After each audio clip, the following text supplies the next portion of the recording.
안녕하십니까. 윤정상의 뉴스타운입니다. 김영삼 전 대통령이 2015년 11월 22일 날 서거하셨습니다. 저도 한때 김영삼 전 대통령을 사랑하는 4.3호 회원이었습니다. 나름대로 김영삼 전 대통령은 금융실명제 등 개혁과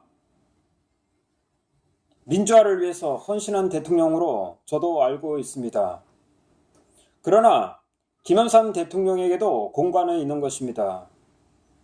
김영삼 대통령이 갖고 있는 공과는 어떤 게 있을까요?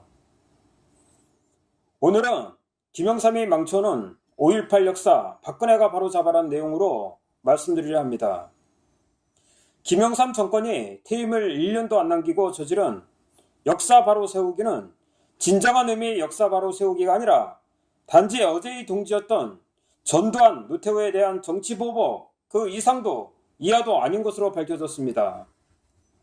이것은 재작년에 발간된 노태우 자서전에서 밝힌 대로 3당 합당을 해서 집권당 대표로 대통령에 출마한 김영삼이 노태우에게서 막대한 선거 자금을 지원받았음에도 김영삼은 자신만이 혼자 깨끗한 척 전두환 노태우를 부정부패자여 군사 반란의 수괴로 재판장에 세웠다는 것이 밝혀졌습니다.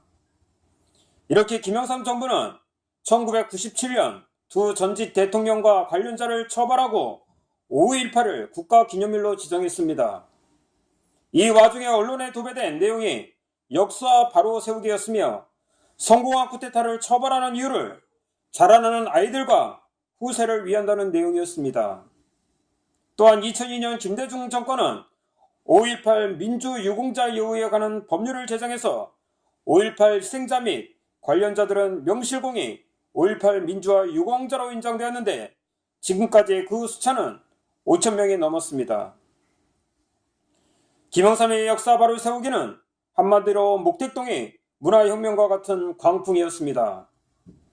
소위 안방 드라마에선 모래시계 열풍이 몰아쳤고 영화계에선 꽃님이란 영화로 시대의 양심 상실을 통절히 비판했습니다.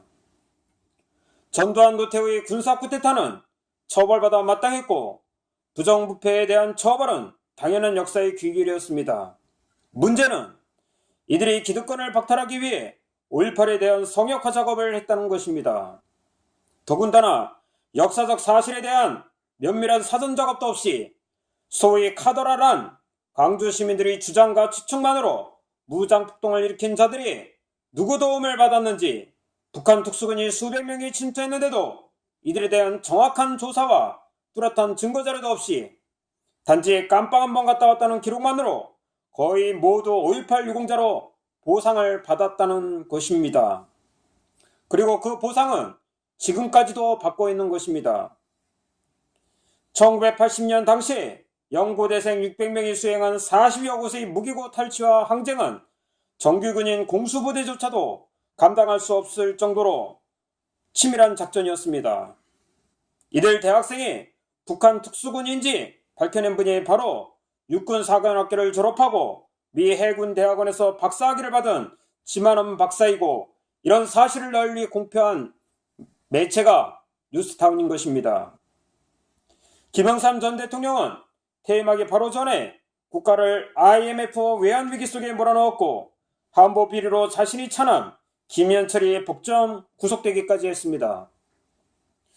20년이 다 돼가는 시점에서 역사를 반추해보면 나라 경제를 망쳐먹은 김영삼은 용서가 돼도 5.18 역사를 거꾸로 기록한 것은 용서받을 수 없는 오명과 진실 왜곡의 서명이었습니다.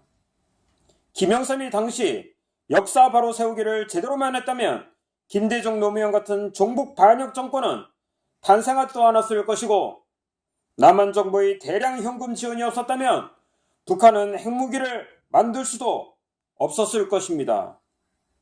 또한 오늘날 대한민국은 일본을 추월하는 선진국이 되고도 남았을 것입니다.